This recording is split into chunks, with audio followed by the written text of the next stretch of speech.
Good evening, Rowan. It's the 8th of January 2017 and it's about 8:45. And obviously this is my usual Sunday evening video to reassure you I haven't been seducing any priests over the weekend, so you can relax. Because obviously I'm saving myself for my beloved for when we can be together on our bed of roses having a really good time together in each other's arms. And you'll be in prison by then, so you've got that to look forward to. Well, anyway, I thought we could have a chat this evening about an interview that you gave on BBC Radio 2 this morning, and you were actually in the studio this morning according to the presenter, so this is your own words this morning. So without further ado, I'll get on with talking about some of the things that you said. So the presenter asked you a question about your job as Master of Magdalen College, Cambridge, and you say, I think your job is what you make it really, if you're head of a college, and what we most enjoy about it, my wife and I, is really the hospitality. We have to try and oil the wheels of the community, make it work, and try and keep people in touch with each other. So yeah, it's a very enjoyable role. So you don't usually mention wifey, do you? So I think I've drawn attention to the fact that you can't keep your trousers zipped up and keep demanding that I have sex with you, and that you've spread lies about me all around the world and told people I was a lesbian. You're fantasising that I'm a lesbian because you can't tolerate the fact that I may find other men attractive and I don't find you attractive. And you can pretend that I belong to you while ever you're imagining that I'm a lesbian. And if I show a romantic interest in another man, then you have to invent the explanation that I've got some ulterior motive, that I want his money or his status, or I want him to do something for me, and I'm going to barter for that with sex. So this is why you've invented this delusional belief of yours, because you also imagine that there's a relationship between us when there quite clearly isn't. It's all in your head. So now, to deflect attention away from all of that, you've decided to mention wifey, to present the image like, oh, I'm a married man, I'm a family man, I'm very respectable. All of this, that I'm having this woman tortured just so that she'll give me what I want. It's all a fabrication. Well, it isn't a fabrication, is it, Rowan? Because you obsessively chased me around the country for an awful long time before it even came to light what you were up to. So you have this obsession with me. You've got a fantasy relationship with me. And because you're a psychopath, it's completely irrelevant whether you've got a wife or not anyway, because your wife isn't a separate human being to you in your world, because other people don't even really exist in your fantasy world, do they? Not as individual, separate entities with their own will and personality and so on. So your wife is just as much a cipher, a character in your novel, that you invent the roles of everybody in this novel. You're the novelist, as I've talked about before in other videos. So it's completely irrelevant that you happen to have a wife. And as I've also mentioned before, that the only reason your wife is because you dumped your fiancé at a late stage of your engagement to get involved with your wife, who is your wife now, and I'm sure that the reason for that wasn't that her father was a bishop and you thought it would help your career as a Church of England clergyman. So I shouldn't bother mentioning your wife because she's just a plank of wood in your world. She gives you the veneer of respectability, and she's around to socialise with you, go places with you, and be the respectable face of Rowan Williams. So that's the only purpose your wife serves, apart from having offspring for you as well. Not that she's the only woman who's had offspring for you, is she? But the ones that you're public about anyway, and this gives people the impression that you're a respectable family man. So that's the only reason that you've got a wife.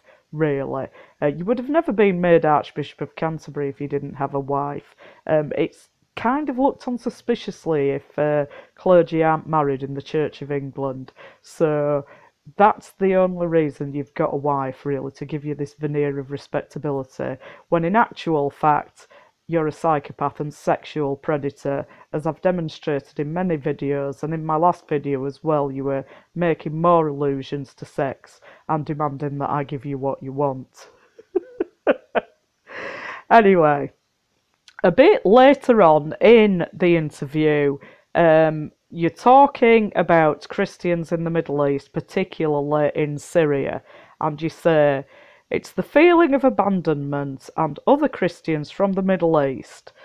That's that sense that they've been completely left hanging out to dry by the rest of the world. I don't have a quick answer as to what should be done or what should have been done, but I'm bitterly conscious day after day of that feeling of abandonment, especially Christians feeling that fellow Christians aren't attending to them or aware of their problems, so I think it's good for us just to bring that to mind.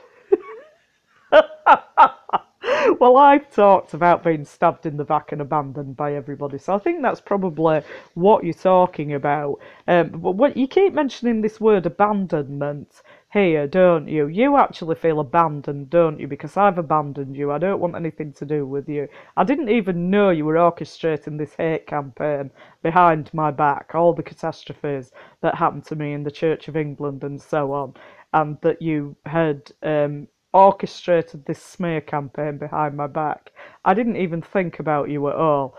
I just left Wales and kind of forgot all about you, really. Even though I was an Anglican and you were Archbishop of Canterbury, I hardly thought about you at all. You're completely irrelevant to me. So it's actually you who's feeling abandoned, isn't it? And in any case, as I did mention a couple of videos ago, I haven't been abandoned by all Christians, because not every member of the church is alive on earth today. Some members of the church, a lot of members of the church, are alive in heaven with Christ. So they haven't abandoned me. They're not part of this conspiracy to make my life as much hell as possible. In fact, they help me. So I haven't been abandoned by all Christians, because those who've gone before and are in heaven are not part of this conspiracy against me. So I think really you feel abandoned because I abandoned you, and this is why you had to go chasing me around the country, making up crap and fantasising that there was some kind of relationship between us, and that eventually, if you did enough bad things to me, then I'd capitulate and give you what you want. You were trying to get me running back to you to sort out my problems. Because as I've said before, you've got such a messianic complex. You need to be the saviour of people, that if they haven't got any problems for you to save them from, then you create the problems so you can then present yourself as the saviour. You've done that to me over and over again, tried to get me return to you as my saviour, when in fact you were the orchestrator of all my problems. So it's you really who's feeling abandoned, isn't it?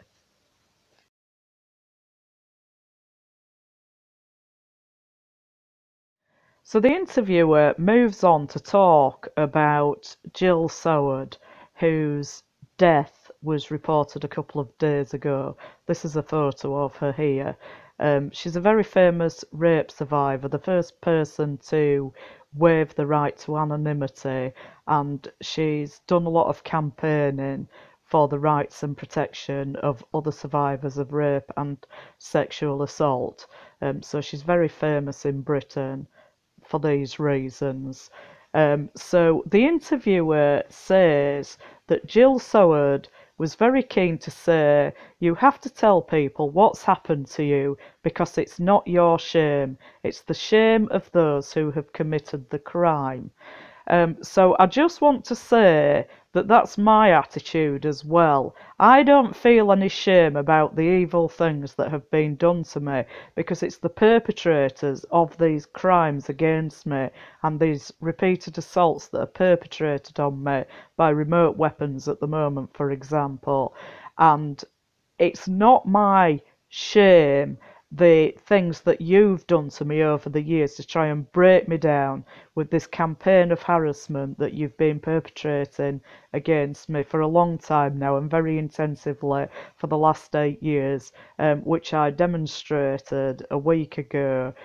You'd borrowed this technique from the Stasi, and it's a system to neutralise political dissenters developed by the Stasi, and this is where you got the idea from of having me treated this way, and all the gang stalkers and so on. So I share this attitude as well. That isn't my shame, the things that you've done to me.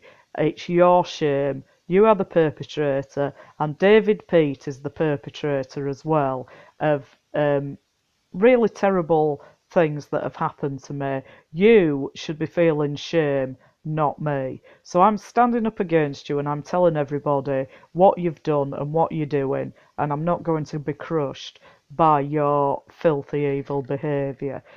So anyway, so I'll just repeat this, what the interviewer says again, that Jill Soward was very keen to say, you have to tell people what's happened to you because it's not your shame, it's the shame of those who have committed the crime. Well, in your usual style, Rowan, you don't respond to this at all. You evade it. You evade criticism. You know that this is directed at you. And you sidestep the question entirely. You don't even respond to it at all. So you say, yes, I remember vividly what a traumatic story that was at the time, and I knew her father a little bit. Her father was a Church of England clergyman, by the way. And I think one of the things that she made us sit up and think about was this question of forgiveness.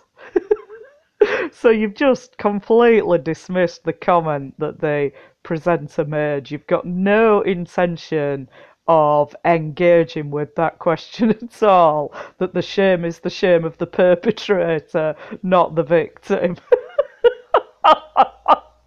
So she made us sit up and think about this question of forgiveness because people think, oh, Christians ought to be forgiving. They ought immediately to say, I forgive you, as if it didn't matter. And one of the things she really helped people see was that forgiveness is hard work, really hard work. It takes time. It's not a magic transformation in an instant. I wonder what you could mean by hard work. Let me just tell you, Rowan, forgiveness doesn't constitute giving you what you want and taking part in evil things with you and getting you off the hook for all the evil things that you've done. And in fact, Jill Soward wrote a book called Rate My Story, and I did read this book, but it was some time ago. It was in the 90s. That's when it was published, I think. And I do remember one of the things that she said in this book, because she's a Christian and she was determined to forgive her attackers. There were 2 attackers. But she said that this isn't the same thing as just letting people get off the hook. Otherwise, Christians could never hope for justice. So I don't think she would be likely to agree with you that getting you off the hook would be what would be meant about me forgiving you. It's not the same thing at all. And in any case, you don't know whether I've forgiven you or not. In fact, I've been very generous to you, Rowan. I keep telling you how you can achieve salvation, how you can inherit eternal life. You need to turn to Christ and repent of your sins. But all you seem intent on doing is saving your skin and forcing me to give you what you want. So it's not like you're really in a mood to be, or in the right frame of mind to be receptive of forgiveness, because in order to accept forgiveness, you need to accept that you've done something wrong, and you don't, do you? You've got this great sense of entitlement, and you think that other people only exist in order to give you what you want. And as I said earlier on, you only see other people as giving and withholding. And I'm always going to be public enemy number one to you because I'm not giving you what you want. So you then say you're talking about forgiveness here. It's putting your own life and somebody else's life back together. Um, Really? Is it really? Well, we're not going to be back together, are we, Rowan? Because we were never together in the first place. It's all in your head. I keep telling you that. Don't talk about being reunited and don't talk about being back together because we were never together in the first place. And I was never together with David Pete in the first place either. So there's going to be no back together. And that isn't what forgiveness is about anyway. You need to be repenting of your insistence that I be involved with you when I don't want to be involved with you. I don't want anything to do with you. I've not done anything to harm you. In fact, you really ought to be thankful that I'm such a peace-loving person and I haven't wrung your neck. But instead of being thankful for that, all you're doing is whining on that I won't give you your own way. We're not going to be back together, Rowan, because we were never back together in the first place. And that isn't what forgiveness means anyway. So don't even bother. You've been saying the same things over and over again because, like I said, you're a psychopath and psychopaths can't learn. Um, so you then say, and I think the worst thing you can possibly do is to try and force that, to rush the pace or to say to people, oh, you ought to be forgiving. And I think victims of rape, of child abuse, of all sorts of other atrocities do sometimes feel doubly abused when people say either get over it or forgive.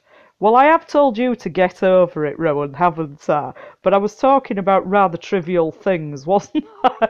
I wasn't talking about being raped or about child abuse. I was talking about a referendum result. Get over it and move on. It didn't go your way. Just deal with it and move on and stop whining about it and talking about grieving about it. Nobody even cares anyway.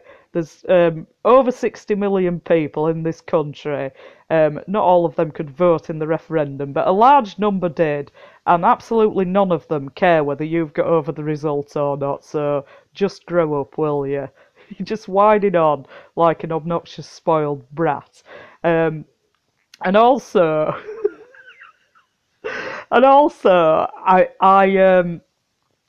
I'm the victim here, and you're the culprit. Please try and remember that. So you then say, and I think that we, as Christians, have to be very, very careful about walking at the pace people can walk at and saying, it's a possibility, but we can't force this. And then the interviewer says, and probably it's the final step. She's talking about forgiveness there.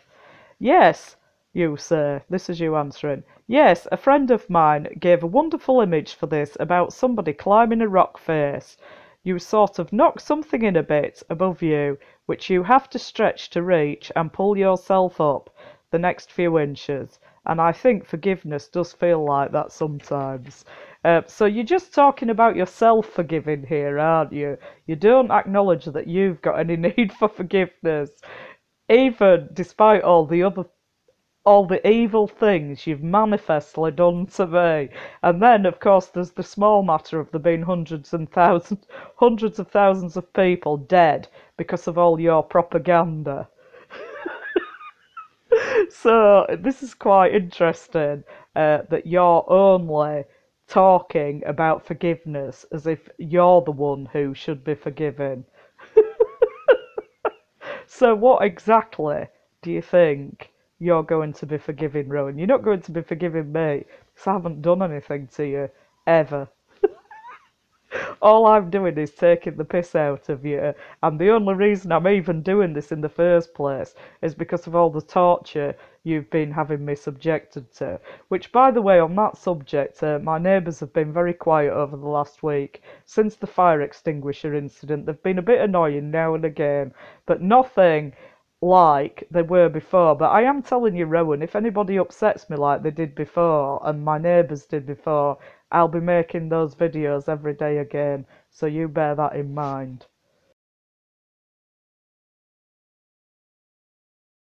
20 to 8, it's Good Morning Sunday, and my faith guest has joined me this morning. It's the Right Reverend Dr. Rowan Williams, the former Archbishop of Canterbury. Good morning. Very nice to see you. Now in a very different role at Cambridge as Master of Magdalen College.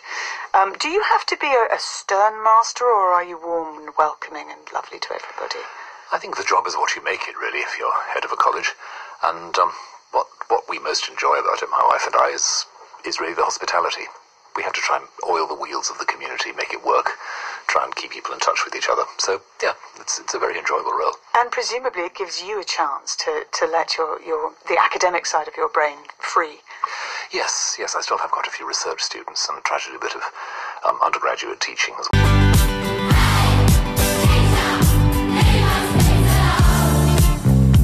It's the feeling of abandonment, I think. When I talk to Christians from the Middle East, and other refugees from the Middle East too, that sense that they've been completely left hanging out to dry by the rest of the world. I don't have a quick answer as to what should be done or should have been done, but I'm bitterly conscious day after day of that feeling of abandonment, especially Christians feeling that fellow Christians aren't attending to them or aware of the problems. So I think it's good for us to bring that to mind. Closer to home, tributes paid this week, and some very good features on the news and on Panorama and things following the sad death of Jill Saywood, who in 1986, when she was 21, was raped during a burglary at her father's vicarage. She became a tireless campaigner for victims of sexual violence. She changed the way they were treated in court, and she was very keen to say you have to tell people what has happened here, because it is not your shame, it is the shame of those who have committed the crime. Yes, I remember vividly what a traumatic story that was at the time, and I knew her father a little bit. And I think one of the things that she made us sit up and think about was this question of forgiveness, because people think, Christians ought to be forgiving, they ought immediately to say, I forgive you, as if it didn't matter. And one of the things she really helped people see was that forgiveness is hard work, really hard work. It takes time. It's not a magic transformation in an instant. It's putting your own life and somebody else's life back together. And I think the worst thing you can possibly do is to try and force that, to rush the pace, or to say to people, you ought to be forgiving. And I think victims of rape, of child abuse, of all sorts of other atrocities, do sometimes feel doubly abused when people say either get over it or forgive. And I think we, as Christians, have to be very, very careful about walking at the pace people can walk at and saying, it's a possibility, but we can't force this. And that probably it is the final step. Yes. Not the first. Yes. A friend of mine gave a wonderful image for this about somebody climbing a rock face. You sort of knock something in a bit above you, which you have to stretch to reach at and pull yourself up the next few inches. And I think forgiveness does feel like that sometimes. We will speak more. So later on in the interview, the presenter asks you about the Magi, the three wise men or the three kings who came from afar and followed a star and came to pay homage to the child Jesus. And this story is told at the beginning of Matthew's Gospel. So I just want to say before I go on to talk about this, that you do actually identify yourself with the Magi, don't you? I don't mean that you think that you're one of them, but you think you're the same kind of person, because you did give a lecture. I'm going to play a clip from it when I finish commenting on this question. You gave a lecture about a good Christmas. This was in December 2015 at St Paul's Cathedral, and you compared the Magi to Druids and New Age figures. And you are actually a Druid, aren't you? Which you can see from the screenshot here. You were made a Druid in Wales in 2002. And being a Druid in Wales is something to do with promoting Welsh literature and culture. So it isn't kind of a religious thing. But anyway, you are a Druid. And so this is why I think you identify yourself as being a person like the Magi. Whereas I said in my video that I made about this last year in 2015, and at the beginning of 2016 I made a series of videos about this lecture that you'd given about Christmas, that you really shouldn't be identifying yourself with the Magi, you should be identifying yourself with King Herod, who the Magi inadvertently alerted him to the presence of a newborn king, and in response to that, he murdered all of the children under 2 years old in Bethlehem. So I said you should really be identifying yourself with King Herod rather than the Magi, because they came to pay homage to Jesus. They didn't do him any harm. But Herod, in a fit of jealous rage, exterminated everybody he thought would be the opposition to him. And this is really in keeping with your character. So you shouldn't be identifying yourself as one of the Magi, but rather as King Herod. If you're going to identify yourself with anyone in this story. So I'm going to play that clip at the end of this where you seem to be identifying yourself as being a person like the Magi. So anyway, the question is about the Magi honouring Jesus, and the word honour has many different meanings. So you say, to me it's a word we need to reclaim. I think it's a word which tends to sound a bit odd these days, but to recognise that someone actually draws out the deepest, most comprehensive respect and love and attention you can imagine. That's a wonderful picture, and I love that image, which is so often repeated in Christian art. These three strangers from different cultures gazing in absorption, and you emphasise that. I can only imagine what you might mean by that. So they're gazing in absorption at the mystery, at this child, and there's a picture from the Middle Ages of the oldest of the wise men, kneeling down, his head bare, and the baby is patting his bald head with his little hand. It's a marvellous image of wisdom, you emphasise that, maturity, experience, all bowing down before this new thing, this new life that's come in the coming of Jesus. I can't help thinking, because I've said recently that I'm a very mature person, I've got an integrated personality and a lot of experience, and so and I've talked about you being an infant, that you think that I should be bowing down before you. Well, nice try, if that's what you mean. I'm not too sure. So anyway, then there's another question where the presenter says, and I suppose it's important within the belief system, that it's not just shepherds and the rural community that are accepting of this child, that it's the top end of the top scholars. And so you say, that's right, it's the people who are sophisticated and cosmopolitan, the people who are, in terms of the day, setting the intellectual tone, the parameters of a society. And that's very important, because we rightly emphasise the fact that Christmas is about the role of people's simple, direct responses, like the shepherds just rushing along to the stable. And then we have to think that if this is true, it's got to be big enough, and you emphasise that, and absorbing and interesting enough to get the best minds and the best imaginations of human beings involved as well. And that's part of what this story says to us. So I think you see yourself, don't you, as setting the intellectual tone and the parameters of society.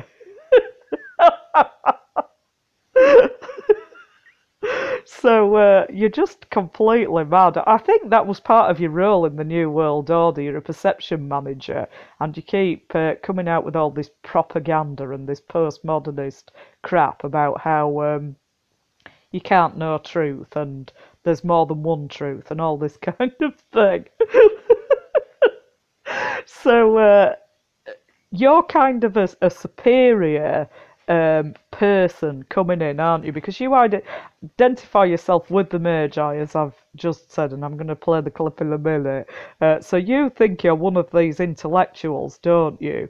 Setting the intellectual tone and the parameters of society, when you're just a lunatic, really. And almost everything you say is total crap, and is demonstrably total crap, because you're misquoting things, mistranslating things, and presenting false information, and making impressionistic statements to try and direct public opinion without providing any real evidence or facts that substantiate the impression that you're trying to give.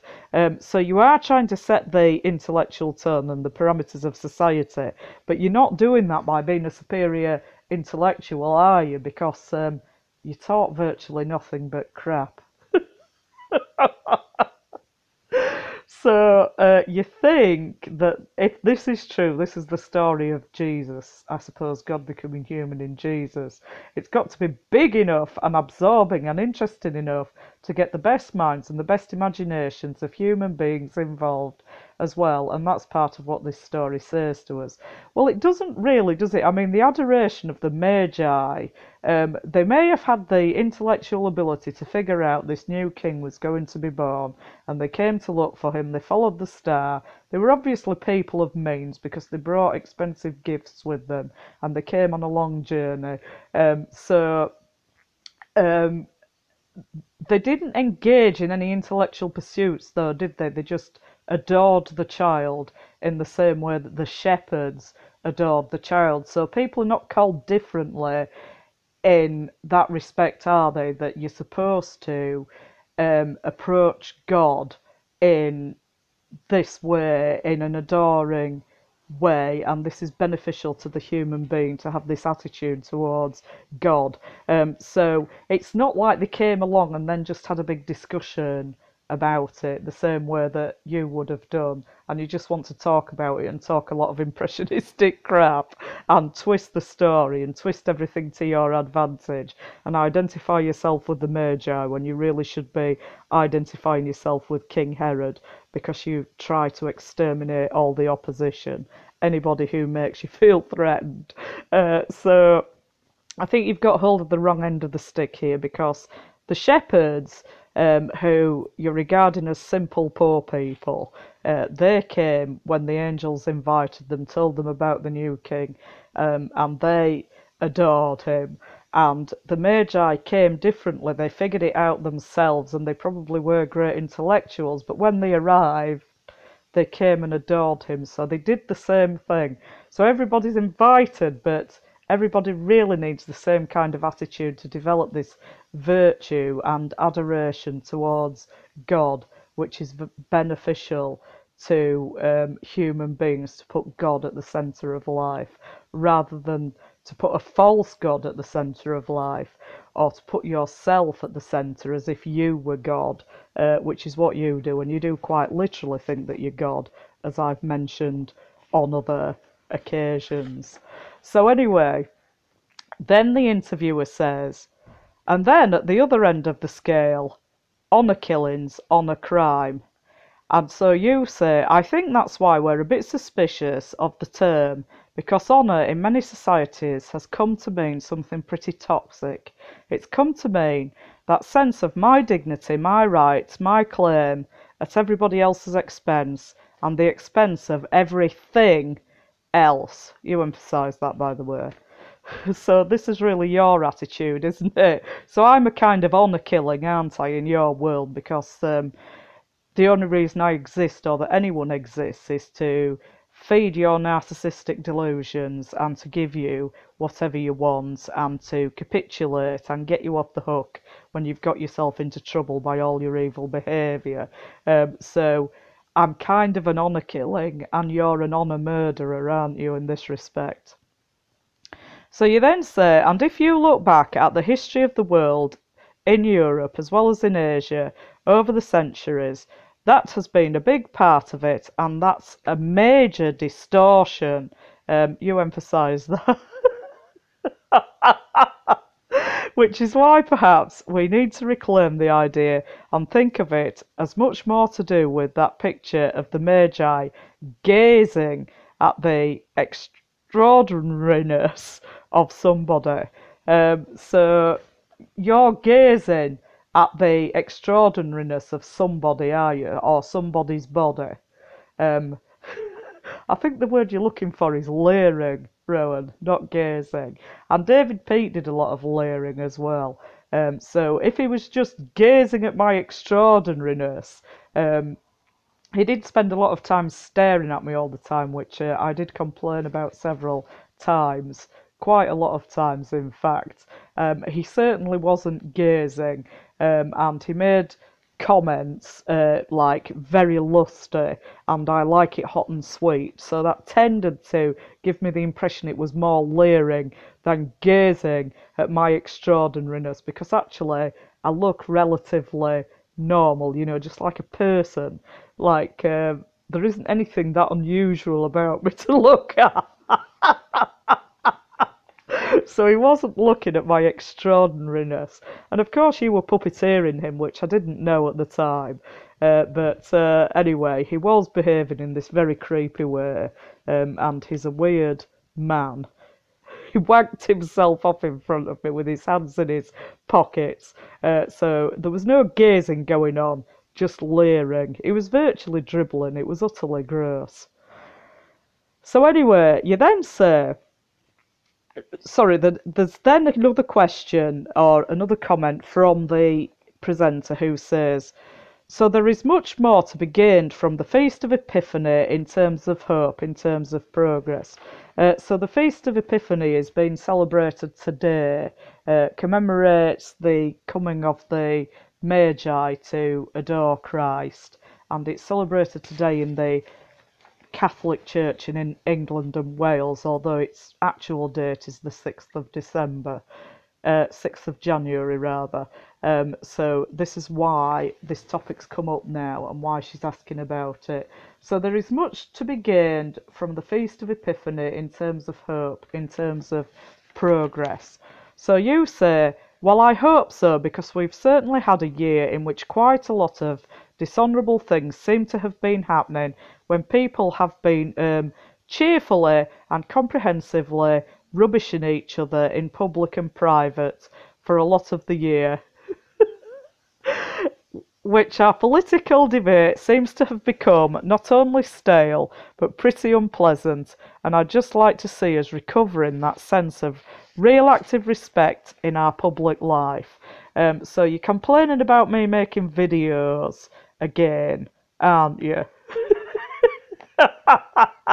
Well, I'm not saying any dishonourable things, Rowan. I'm simply drawing attention to the dishonourable things that you're saying. And I have been very cheerful about it, you're right. And you previously have said that this cheerfulness of mine, or this humour, is covering, it's a thin veil over panic or something like that, you said, which means that you're panicking, really. You always accuse other people of things that are really to do with you. So you're quite easy to rubbish, aren't you? Because you talk nothing but rubbish. So I'm simply drawing attention to the things that you say, pointing out where they're wrong, and pointing out at all the lewd, suggestive things that you say as well. So stop talking crap then, if you don't want me to do this. But as I've said, you have talked so much crap. It'll take me the rest of my life to get through it all anyway. But you've said some pretty dumb things on video and on audio, and also in articles and books that you've written, or allegedly written. So there's plenty to be getting through. But I'm not interested in paying any attention to you at all anyway, as I've said, Rowan. And it's only because I'm forced to be in this situation because of you that I'm even paying any attention to you at all. And as soon as you're in prison, I shall be having a good time on my bed of roses with my lover, having a really good time, and I won't have any time to be even sparing you a second thought. And you do talk so much rubbish. I'm not saying that you say things that you don't say, I'm simply pointing out the rubbish that you talk. So if you don't want me to do that, then stop talking rubbish. So you're talking about this year, you're upset about Brexit and Donald Trump, obviously, which I've mentioned before. So you say, for a lot of the year in which our political debate seems to have become not only stale but pretty unpleasant. Well, look, Rowan, it was you writing about Donald Trump being racist, for example, wasn't it? As I've mentioned before, when you said in an article that people should notice his language about Muslims and Mexicans, but you didn't give any examples of what he'd said that you were objecting to. So you were just making an impressionistic statement. And the things that you've said about me are also pretty unpleasant, aren't they? And you haven't substantiated them with any facts whatsoever, because there aren't any facts that substantiate the things that you've said about me. You just made them up, going around telling people I was disturbed and mentally ill and a delinquent sex maniac and fantasist. And all these things are actually true about you, because you are a complete lunatic and you are a delinquent sex maniac and fantasist. So it was pretty unpleasant, the things that you've said about me, and I never had anything to do with you. It's all your responsibility, that the situation that you're in and all the things that you said about me, it's your responsibility, not mine. So if people are unpleasant to you, like me, for example, saying things that you don't like, then you shouldn't have really been trying to ruin my life everywhere, should you? And telling all these lies about me. And you're a phenomenally unpleasant man. You're absolutely rotten to the core. And you're virtue signalling here, trying to make out you've got some moral high ground when in fact you haven't. You're just the most repulsive man it's possible to imagine. You really are. And as I've said before, I'd rather be tortured than have anything to do with you. So if you're thinking of escalating that again, Rowan, just remember that all you're going to do is enable me to demonstrate even further that you're so repulsive that I'd rather be tortured than have anything to do with you. So you'd like to see us recovering that sense of real active respect in our public life. So you're talking about activity and passivity again, aren't you? Well, you don't have any respect for me. You've treated me with utter contempt, and this is why you're in the situation that you're in now. And you aren't showing any signs that you've got any regret about that at all. The only thing that you regret is that you haven't got what you wanted, and that the whole thing is blown up in your face. So you then say, there's a phrase in Tennyson's In Memoriam poem which is about putting behind the civic spite and slander. So you express civic spite and slander. I haven't slandered you. I haven't said anything that isn't true, and I didn't slander David Pete either. I didn't say anything about him that wasn't true, even though he was saying it was slander, just pointing out even just to him how obnoxious and unacceptable his behaviour was. So why don't you put behind you the civic spite and slander and stop telling all these lies all the time, and stop trying to manipulate other people just into giving you what you want. So you said, and I read that just before Christmas and thought, my goodness me, that's 2016 with knobs on. So you're using this expression, my goodness me, to try and give the impression that you've got some goodness. But in fact, you haven't got any goodness. You're an utterly vile little man. You're rotten to the core. You haven't got a decent bone in your body.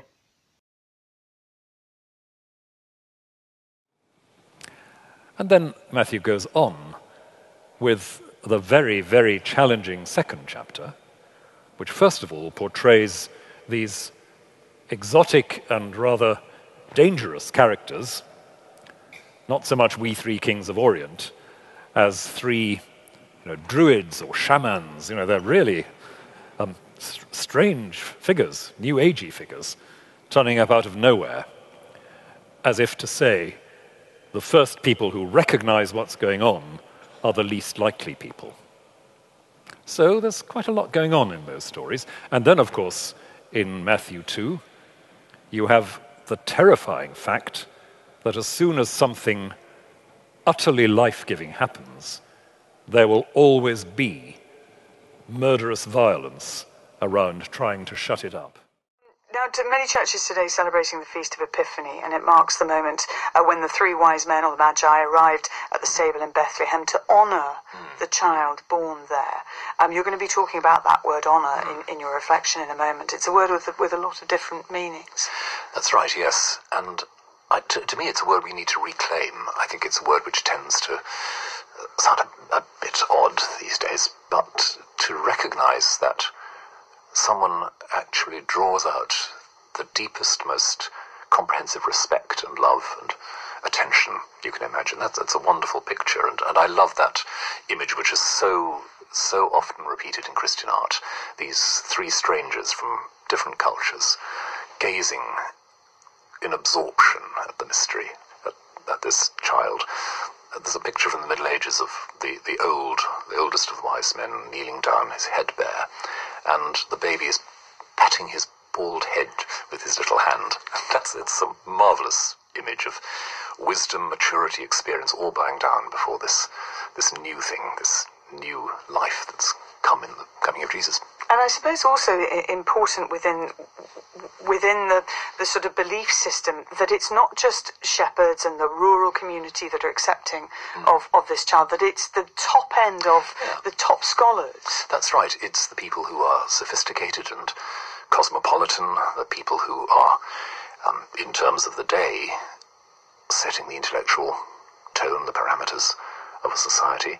And that's very important because we rightly emphasize the fact that Christmas is about the role of people's simple, direct responses, like the shepherds just rushing along to the stable. And then we have to think, but if this is true, it's got to be big enough and absorbing and interesting enough to get the best minds and the best imaginations of human beings involved as well. And that's part of what this story says to us. Do we have any sense? And then at the other end of the scale, honour killings, honour crimes. Yes. I think that's why we're a bit suspicious of the term, because honour in many societies has come to mean something pretty toxic. It's come to mean that sense of my dignity, my right, my claim at everybody else's expense and the expense of everything else.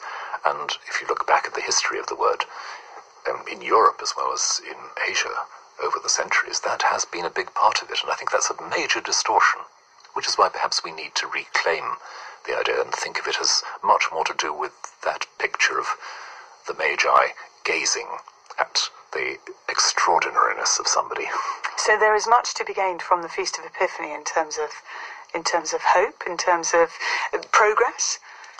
Well, I hope so, because we've certainly had a year in which quite a lot of dishonourable things seem to have been happening when people have been cheerfully and comprehensively rubbishing each other in public and private for a lot of the year, in which our political debate seems to have become not only stale but pretty unpleasant. And I'd just like to see us recovering that sense of real active respect in our public life. There's a phrase in Tennyson's In Memoriam poem, which is about putting behind the civic spite and slander. And I read that just before Christmas and thought, my goodness me, that's 2016 with knobs on.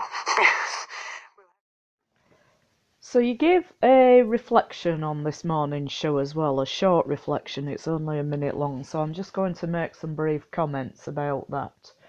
So you say, just a couple of weeks ago we had the usual flurry of argument about the New Year honours list. Well, I'm not aware of any arguments. I don't follow things like that. What's he doing there? Why hasn't she been recognised?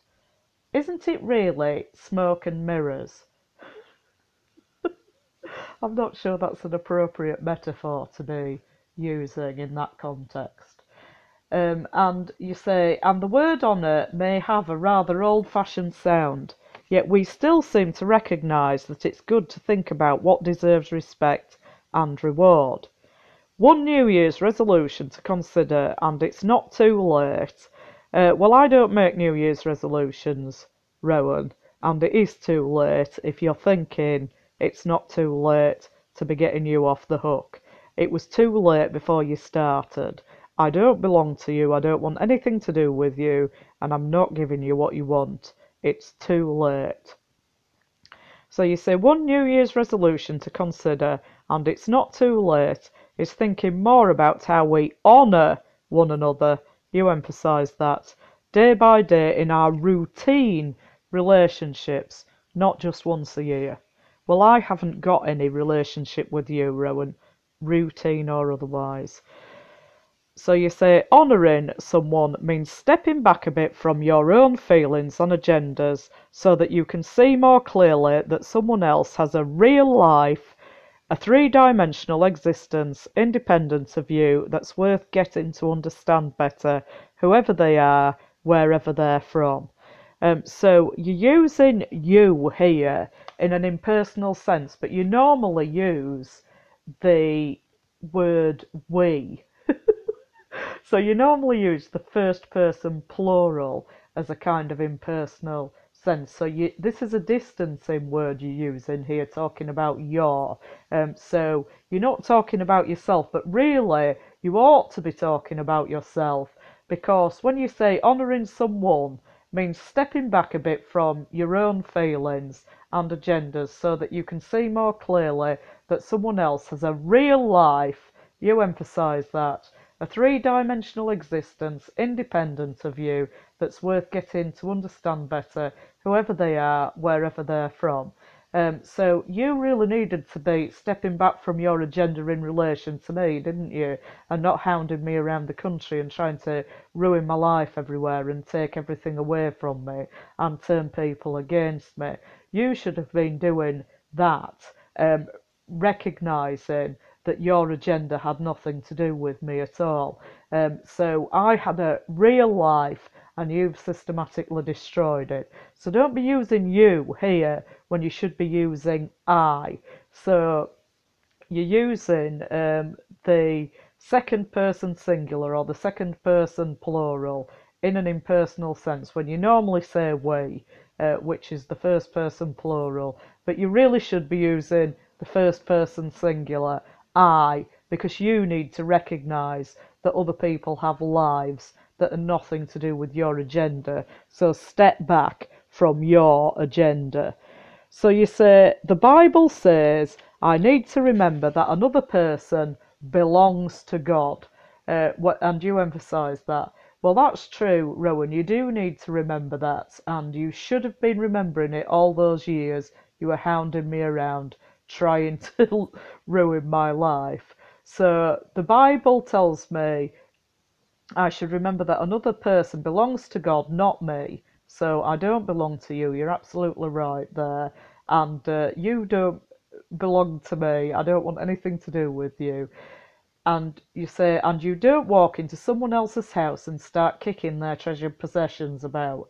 But that's exactly what you've done to my life, isn't it? You've done that repeatedly, over and over again. You've found out what things were important to me and you've systematically destroyed them.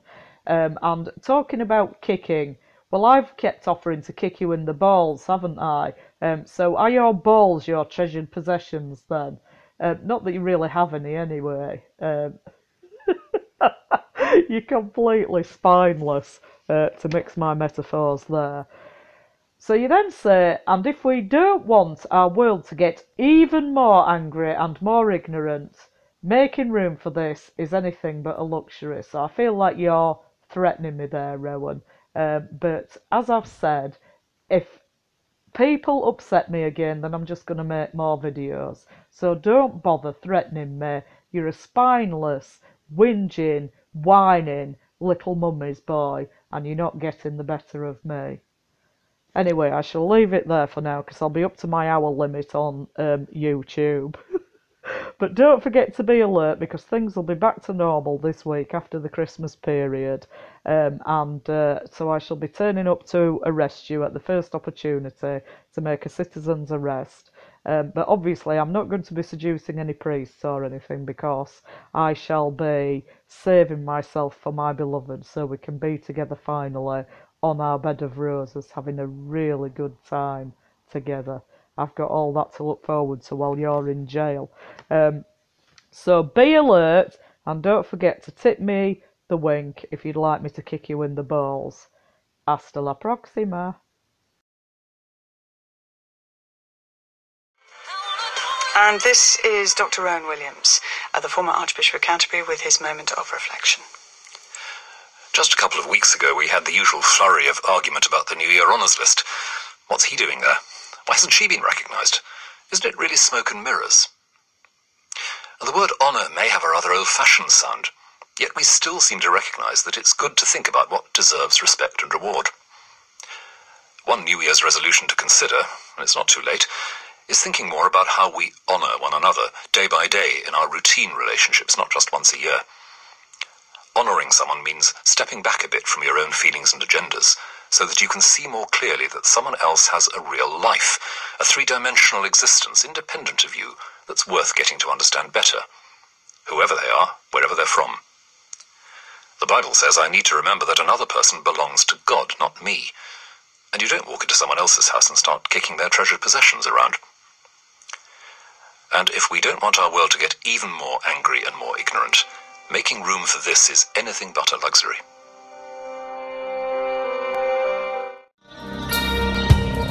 Clutching at straws, clutching at straws. Try to change me, you're wasting your time. Now I got something much better in mind. Robert De Niro's waiting, talking Italian.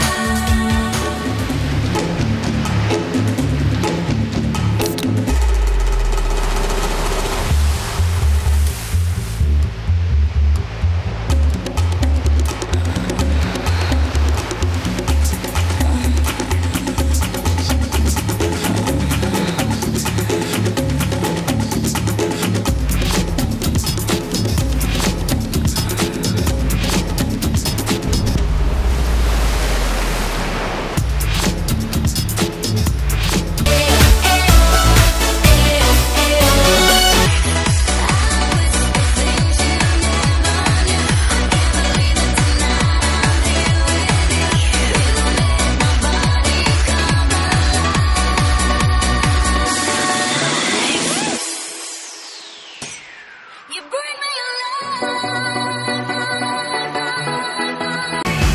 He's a bad, bad boy. I'm a bad, bad girl. And we're getting back. It's why Catholics have the best sex. Adelante.